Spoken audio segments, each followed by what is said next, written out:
Assalamualaikum. Assalamualaikum warahmatullahi wabarakatuh. A'udzubillahi minasyaitonir rajim. Bismillahirrahmanirrahim. Alhamdulillahirabbil alamin wassalatu wassalamu ala asyrafil anbiya'i wal mursalin wa ala alihi wa sahbihi ajmain. Rabbi shrah li sadri wa yassir li amri wahlul 'uqdatam min lisani yafqahu qawli. Today is the second day of Ramadan. Welcome to Ramadan on the globe. Alhamdulillah, today we are fortunate to have our brother from Singapore, our brother Daniel Chang. Daniel Chung or Daniel Chang? Daniel Chung. Daniel Chung, yeah. Our brother from Daniel Chung. Maybe some of the audience not familiar with Singapore. I think most of the people in all over the world are familiar with Singapore, but maybe not familiar with Malaysia. So I think just now our technical shows the map of Singapore. It's just south of Malaysia. It's a small island, but very progressive and very advanced compared to Malaysia. It's among the leading nation in the world. So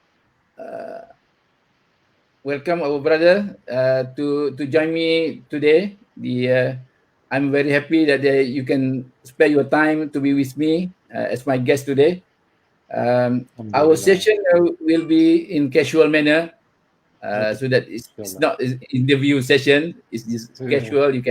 We can have a chat, and basically my intention of holding this program is basically for us to share some of the experiences of living as Muslim in various countries during Ramadan.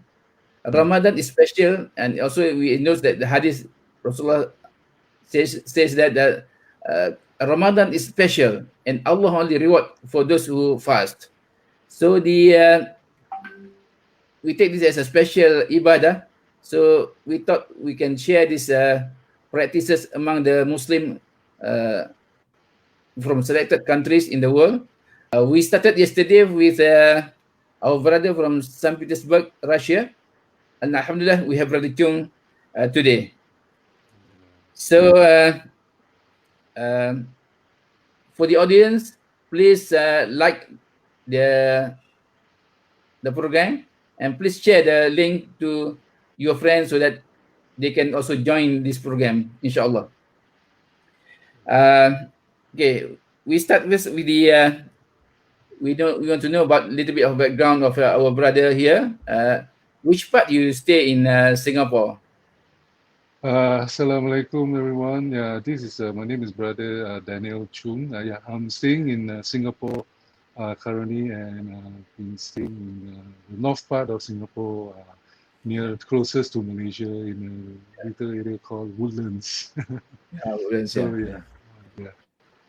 So staying. There is a Muslim community around your place?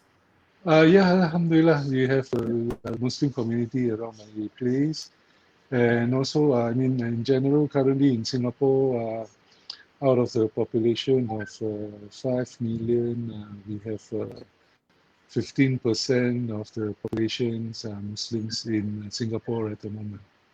Oh, okay. Yeah. It's quite a number compared with small island, yeah. 15% of Muslims staying here. So since you are living in the Muslim minority countries, maybe you can share with us do you have any problem with practicing Islam there? Is any hindrance, any issue at all with practicing as Muslim there? So far in Singapore, alhamdulillah, we do not have any major issues in practicing as Muslims, where although we are a minority, and we have the freedom and liberty to practice the religion here, and it's a religion that is very inclusive in the society, and we have a very harmonious so-called society living together with different religions and different cultural backgrounds and different races. So far, alhamdulillah, I mean, we have no much of an issue there. I was told by Mr. Chun just now that he wasn't born Muslim, he was converted since 1995, is it? Yes, so yes, converting from non-Muslim to Muslim in this environment in Singapore, how do you feel? Any awkward or anything that strange feeling among, how's the response from neighbors, your family, and so on? So far, alhamdulillah, I mean, after I've converted to be a Muslim, in fact, I have a lot of support from the fellow Muslims here in Singapore as well. And in the sense that, when my conversion was done over at the Muslims Convert Association in Singapore, Darul, and in that association, we have a lot of brothers and sisters who are converts as well. So as a convert itself, looking for guidance and all that. I mean, alhamdulillah, for Muslims Convert Association, they do offer a lot of guidance and have classes in different languages and for different catering for different groups of people. So, I mean, although in a small minority and country, we practices Islam, alhamdulillah, we have the support in a sense. Okay, good. I think if this exists in any in any countries, then they shouldn't have no problem. But some of the areas in the world, maybe you don't have that kind of support in the society. You are lucky in Singapore that issues has been addressed by various organizations and societies in the Singapore. Yeah. So, in terms of controlling the affairs of the Muslim in Singapore, is there any particular body set up by the government or by NGOs to look after the affairs of the Muslim there?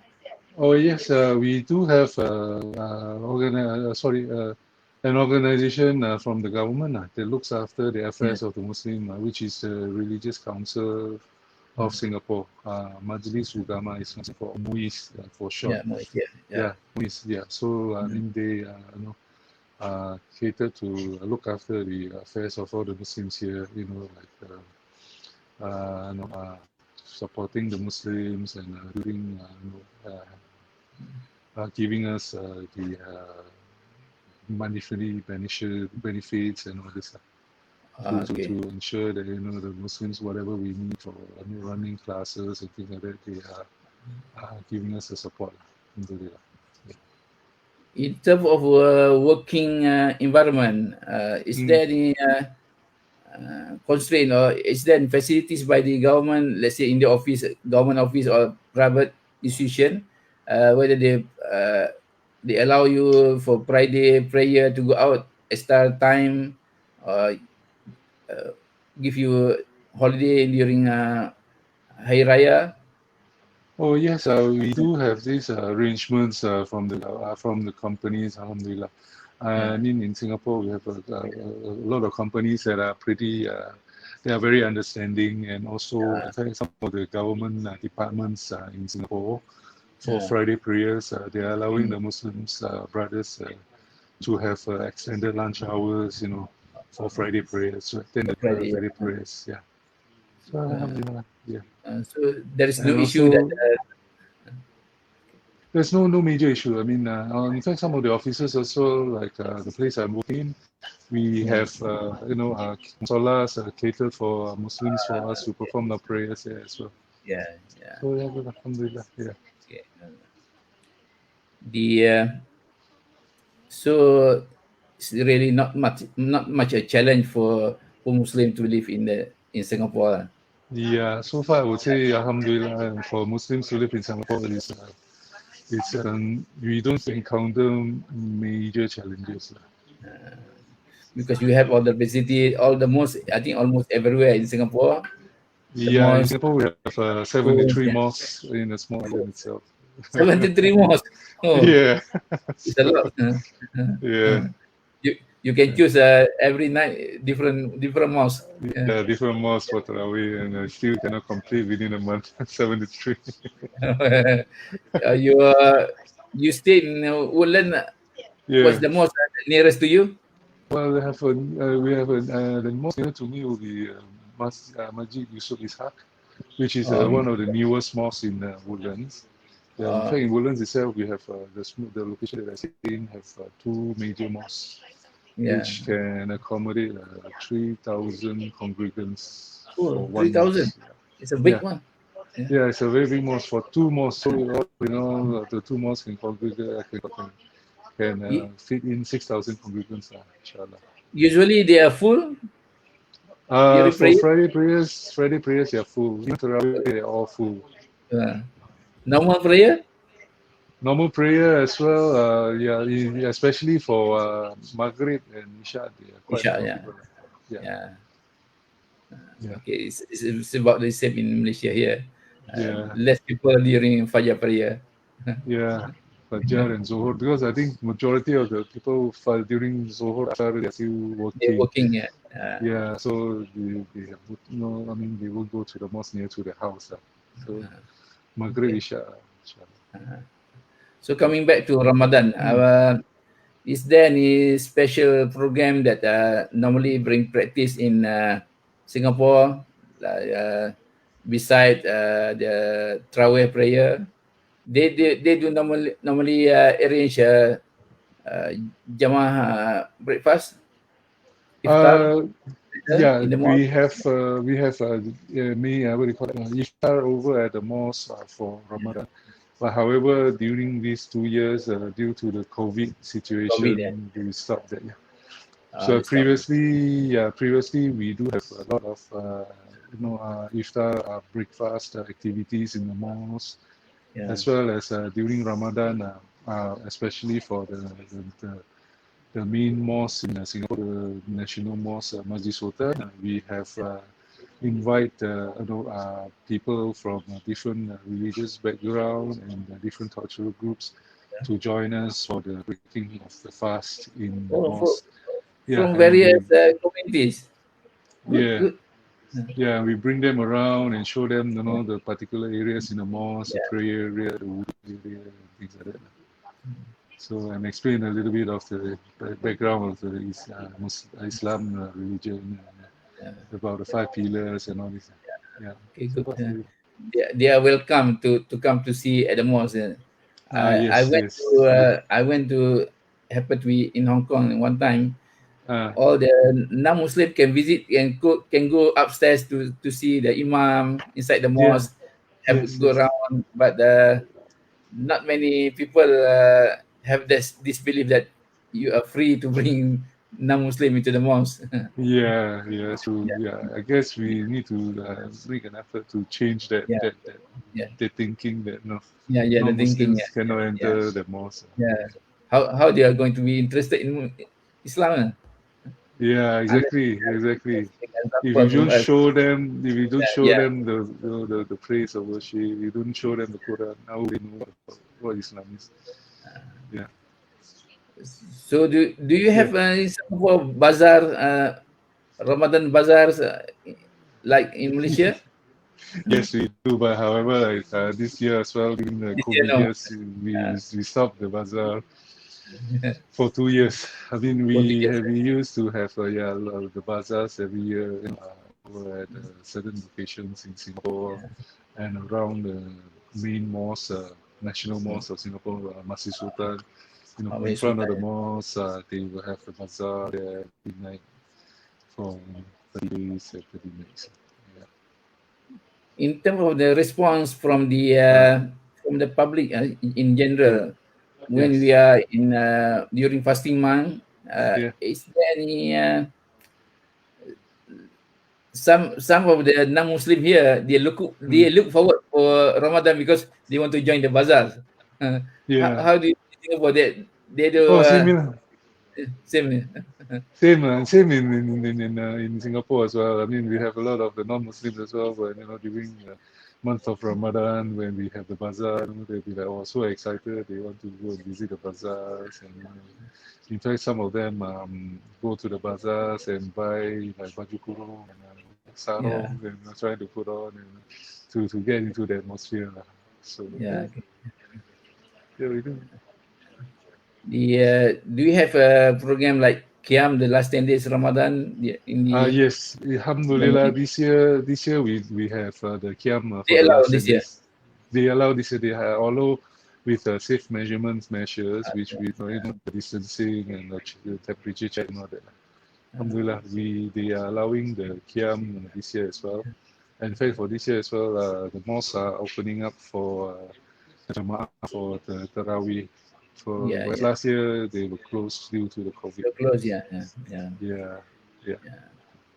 So The response from the Muslims during Qiyam, is it full house? So far, Alhamdulillah, it's quite a full house activity. It's not really like completely fill up the mall. Probably I would say the Kia would be probably some, I mean the mosque, some of the mosques that I go to will have like probably 30% of the population are filled up. Yeah. So they basically it's quite normal. Quite normal. It's quite the same here. So I think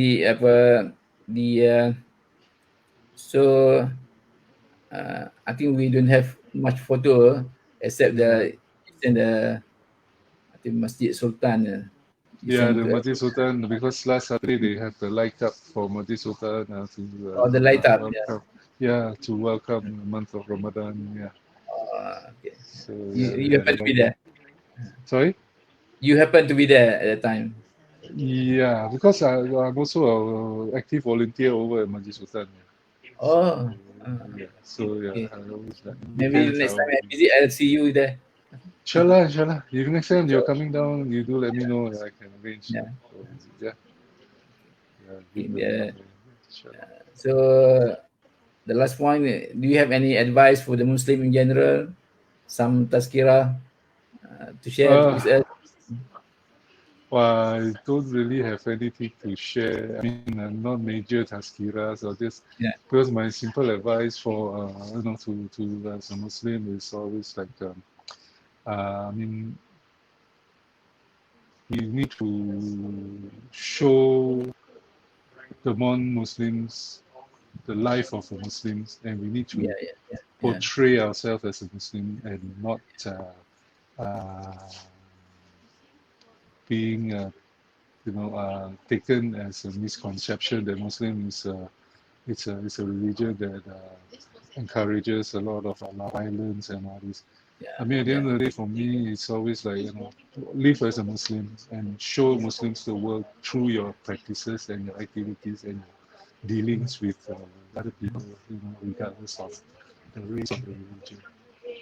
So, Alhamdulillah, inshallah, people will understand and know more about the wonders and the beauty of the religion and not through some social media and some what do you call it? Social media and sharing misconceptions. Sharing misconceptions.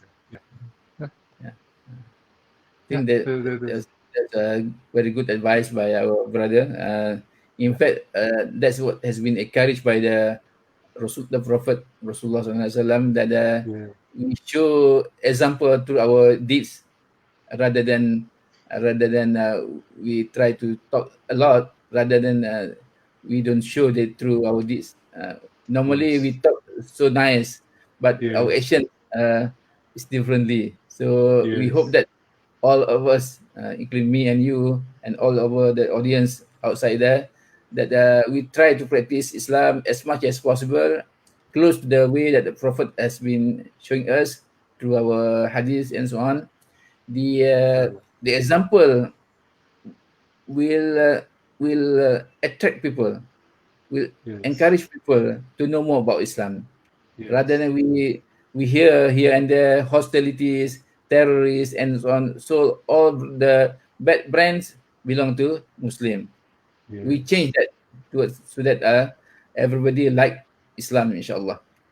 So we come to the end of the our session. Thank you, Brother Chong. It's been a pleasure to have you with me this afternoon, and Thank you. we hope our audience will have some benefit from our conversation here, inshallah. Hope you can share with your friend and so on. We hope to see you again in the near future, maybe physically, so that we know each Inshallah. other. Connecting Inshallah. our brothers among us is an ukhuwah that Yeah. must develop among the Muslim all over the world. Yeah. So thank you again, Mr. Chung. Inshallah. Alhamdulillah. Thank you very much, Assalamualaikum brother. warahmatullahi wabarakatuh. Waalaikumsalam warahmatullahi wabarakatuh.